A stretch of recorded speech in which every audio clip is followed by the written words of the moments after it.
গগৈদেৱ আজি সাংস্কৃতিক সন্ধিয়াখন উদ্বোধন কৰিবৰ বাবে তেখেতক মই মাইক্ৰফোনটো আগবঢ়াই দিছোঁ। ধন্যবাদ। এই মুহূৰ্তটো বৰ্ণনা কৰিব নোৱাৰা মুহূৰ্ত। এনেকুৱা এটা পৰিৱেশৰ কাৰণে মই আজি অত বছৰে অপেক্ষা কৰি আছিলোঁ। ইয়াৰ কাৰণে সৰ্বপ্ৰথমে শান্তিপুৰবাসী আৰু আমাৰ সমস্ত ৰূপাইবাসীক অশেষ ধন্যবাদ জনাইছোঁ। লগতে কনক চেতিয়াদেৱ আৰু এই অনুষ্ঠানৰ উদ্যোক্তাসকলকো অশেষ ধন্যবাদ জনাইছোঁ।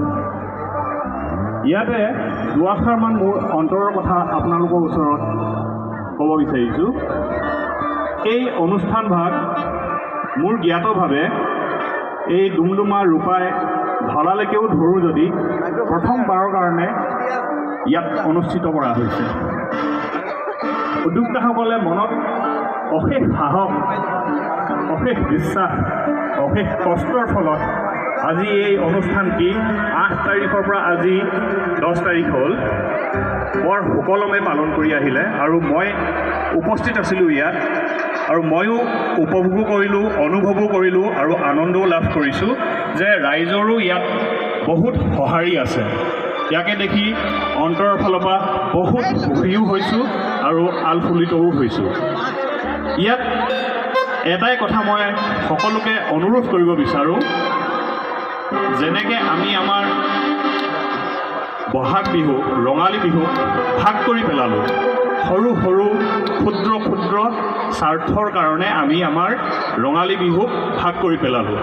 ইয়াৰ অৰ্থটো মই এইটোৱে বুজাব বিচাৰিছোঁ যে আমি খুব সৰু অঞ্চল এটাতে কেইবাখনো ৰঙালী বিহুৰ অনুষ্ঠান পাতি লওঁ। ধৰিবলৈ গ'লে ধৰক ডুমডুমাই কওক, ৰূপাই চাইডিঙে কওক, আমি সেই একেটা মাহতে যথেষ্টখন ৰঙালী বিহুৰ অনুষ্ঠান পাতি পেলাওঁ বেলেগ বেলেগ জেগাত ওচৰতে। কিন্তু আমি সেইমতে সেই আনন্দখিনি তাত ল'ব আজিৰ তাৰিখত নোৱাৰোঁ। মোৰ অনুৰোধ আপোনালোকৰ প্ৰতি এইটোৱে থাকিলে যে এই অনুষ্ঠানটো এই উদ্যোক্তাসকলে এই শান্তিপুৰবাসীক বা আমি সমস্ত ৰূপাইবাসী বুলিয়ে ক'ম, এওঁলোকে যেতিয়া ইয়াত আমি আৰম্ভ কৰিলোঁ এই অনুষ্ঠানটিক অতীতলৈকে ইয়াতেই যেন হ'বলৈ আমি প্ৰেৰণা দিওঁ আৰু ইয়াতেই যাতে আমি সকলোৱে ডুমডুমাৰ পৰা লৈ পেলাই ঢলালৈকে, পাৰে যদি তাতকৈ দূৰলৈকে, পাৰে যদি তিনিচুকীয়ালৈকে, আমি সকলোৱে যদি পাৰোঁ এই অঞ্চল ইয়াতেই যাতে এই দিনটোত এই অনুষ্ঠানটিক উপভোগ কৰোঁ ভৱিষ্যতলৈকে, এয়াই মোৰ আপোনালোকৰ ওচৰত প্ৰাৰ্থনা থাকিলে। আৰু লগতে অশেষ অশেষ ধন্যবাদ জনাইছোঁ যে আজি মোক এই মঞ্চত দুআষাৰ ক'বৰ কাৰণে উদ্যোক্তাসকলে আৰু মোৰ প্ৰাণৰ বন্ধু কনক চেতিয়াদেৱে মোক অকণমান সময় দিলে। বহুত বহুত ধন্যবাদেৰে আজি এই সাংস্কৃতিক সন্ধিয়া উদ্বোধন হৈছে বুলি আৰম্ভ হ'ব বুলি মই ঘোষণা কৰিলোঁ। ধন্যবাদ।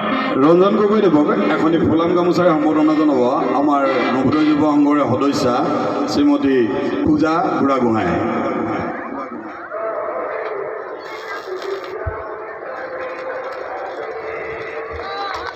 ধন্যবাদ। ধন্যবাদ থাকিল ৰঞ্জন গগৈদেৱলৈ। তেখেতে আমাক যথেষ্ট সাৰুৱা কথাৰে উৎসাহিত কৰিলে। অনাগত দিনত তেওঁৰ এই সহায় সহযোগিতা আমি সদায় কাম্য কৰোঁ। ভগৱানৰ শ্ৰীচৰণত প্ৰাৰ্থনা কৰিছোঁ তেওঁ সুস্বাস্থ্যগৰাকী হওক আৰু আমাক এনেধৰণে লগ দি থাকিবলৈ কাৰণে ভগৱানে তেওঁক শক্তি প্ৰদান কৰক। ধন্যবাদ। ধন্যবাদ। অনুষ্ঠান আৰম্ভ হ'ব বুলি ঘোষণা কৰিলোঁ।